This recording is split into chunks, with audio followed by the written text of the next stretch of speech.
সম্মানিত আল্লাহ পাকের বান্দা বান্দিরা যারা আছেন, আমরা এখন আছি হলো মক্কার কাছেই জান্নাতুল মুআল্লা অর্থাৎ মক্কার কবরস্থান,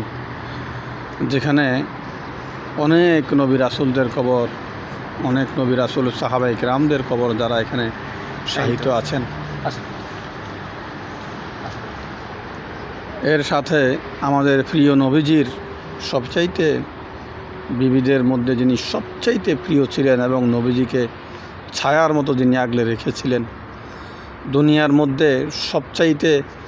মহিলাদের মধ্যে যাকে আল্লাহ পাক সবচাইতে বেশি সম্মানিত হওয়ার কারণে আল্লাহ পাক নিজে যাকে সালাম জানিয়েছেন, আমাদের সেই